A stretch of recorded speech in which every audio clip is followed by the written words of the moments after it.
difference ng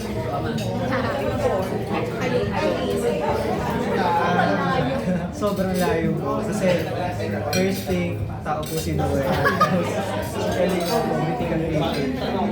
So, tapos sa task kanina po, may sinusunod po ako. So, mas, ano po siya, mas fixated. And mas pulong po sa culture. And ayun po, sa concept, physically. Unlike the po na parang just a guy, great agent. Malaya pa rin naman.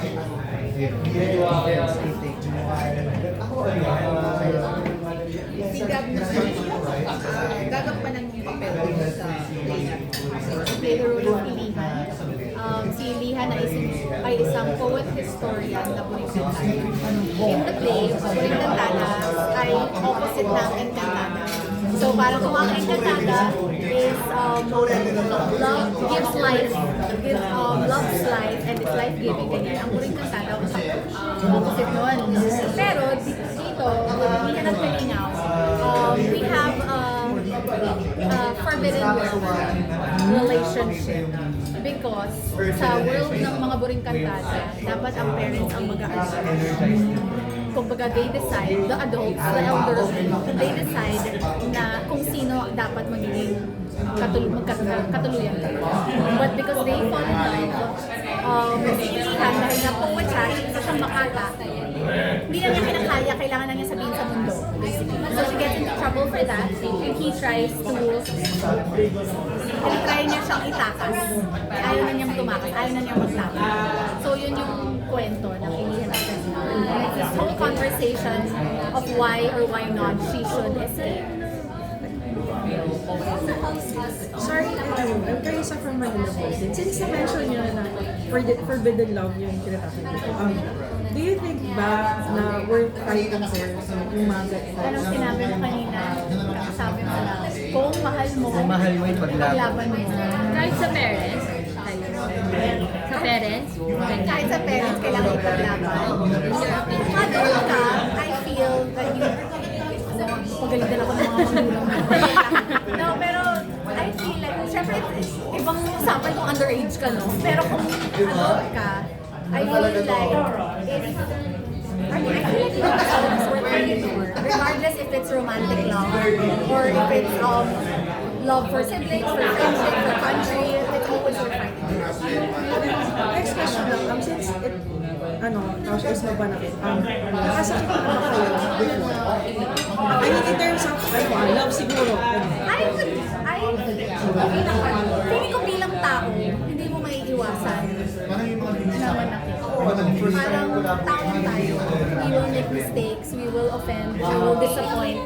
Lalo na kung may mga expectations sa mga tao sa'yo na hindi mo mamimit. And more often than not, diba, parang you can't please everyone. So, bilang tao, normal or part siya ng pagiging tao kasi manakit. Whether or not, I mean, more often than not, you will feel it. Pero, that's the nature of humans. We love and we get hurt and we have feelings that are very human feelings. Yeah, kasi yun nga po, hindi naman natin kontrolado din lang yung mga bagay. So, maybe yung action natin for us is okay lang, but for them, nakakasakit lang pala. So, ayun, kailangan mo siguro para I mean ako as a person na maging present and also ma-remind them na dapat I have to be careful. So, ano yung mga sakit? Kahit na hindi ka alam or hindi ko alam yung reason, ayun na.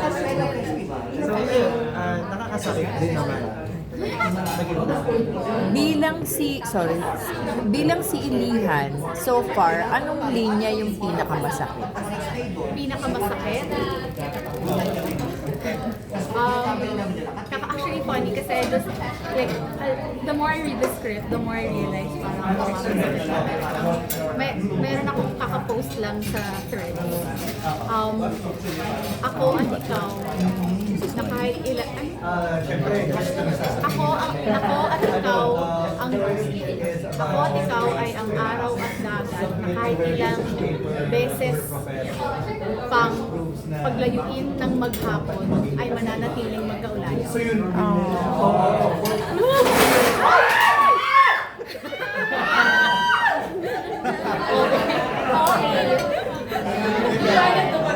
Ikaw, ano yung masasabi mo? Sa akin siguro, December, hindi ako nagpapili. Sa kasi nakakakit Totoo yan. Hindi ko kasi yun natin sa akin. Pero yung siguro yung favorite line ko is yung tanggap ko na ikaw isang sana buhay. Kasi kaya pag-ibig ako ng lugar ng bumabera. So, parang ayun nga, as kanibaw na sumusunod sa na elders, the fact na Nag-bend siya. nag-bend ako para pagsilbihan, para regaluhan si ilihan ng mga buhay na bagay is something na worth or malaking bagay na yun. Pero hindi siya sinusumbat. Kaya ano, ganda ng lines ni LJ. How's working with each other naman? Ikaw ba, may nakaramdam ka ba ng kaba, ng pressure? Kasi established theater actresses. Yung araw pa lang na sinabi sa akin na sinisip ko yung mga kapartner ko. Siyempre may excitement. Alam mo sa akin, nakikibago ko yung kabat ko sa panahon na yun. Kasi nga po, sabi niyo po, established ko si Miss Gab at kilala ko. But as a newbie sa Mumbai, sa rehearsals po namin, sa naging comfortable na po ako and gusto malamang na po yung excitement kasi hindi lang po kami yung arte just to finish the show, but of course, I am learning rin po sa kanya the way she acts with us. Natututo rin po kasi ako. Miss Gab, ano yung mga nakita nyo as new generation actors sa kanya? For me, parang it says a lot about the leadership of RPC, kung paano sila as actors and as theater practitioners actually. Kasi parang first day pa lang, ang dami namin na-achieve. Alam mo, usually pag first day parang, yes, we try to be as productive as we can, but the first day that we rehearse, natapos na namin, i-block yung whole show. And that says a lot because that means they're the real deal.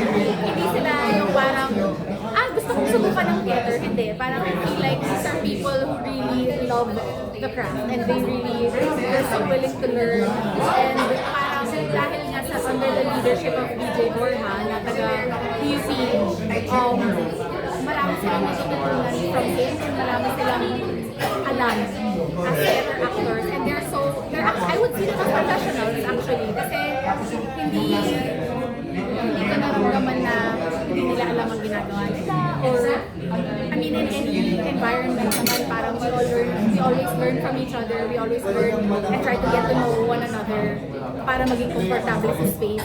Pero yun, parang with YPC, hindi lang sila actors, they're stage managers, they're property managers, they're kumbaga production managers, all of it. Parang I feel like nakaikot na sila and nasubukan nila lahat in producing a play or in creating a show.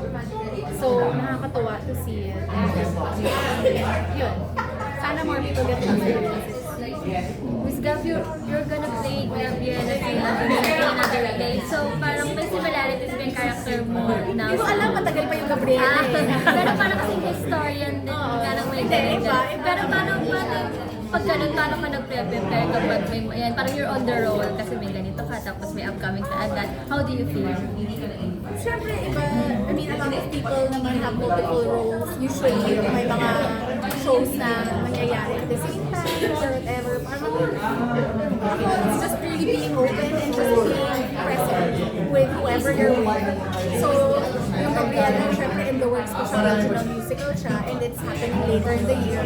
So, right now, syempre, yung focus ko because next week, hindi na kalinaw. My focus right now is here. Miss Gab, you've been a powerhouse in Philippine theater for so long now, especially based in the metro. Pero ano yung nakita mong differences ng theatrical practices from actors from Binyan as compared to yung mga experience mo here? I mentioned this earlier also, that honestly the only difference is the location. There's no difference if you're a theater actor here or if you're a theater. The only difference is really yung kung saan may resources to be able to do theater. And right now, it's so wonderful to see that Binyan is developing its theater scene in YPC.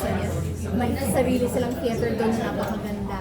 And ako nga sana makapag-perform din kami doon sa Binyan. And it's, again, I grew up here in Manila. I'm based here in Manila. All the work that I do, it's mostly here in Manila. But if there are more opportunities in other locations, diba, parang I feel like if people invested more, or if there were the powers that be that invest in other locations for theater, I feel like people in Manila would also be willing to move out of Manila to do theater. And sabi ko rin kanina na parang ang dami nagko-comment lagi sa mga posts about Manila theater na parang sana pumunta din kayo sa Iloilo, sa Davao, so that just means ang dami interesado, wala lang capacity pa ang mga taga Manila to really bring shows outside of it. But if more people were like the people of Binyan that would invest in productions to bridge the gaps or to bring people here or to bring people outside of it, diba? Parang feeling ko mas madaming opportunities.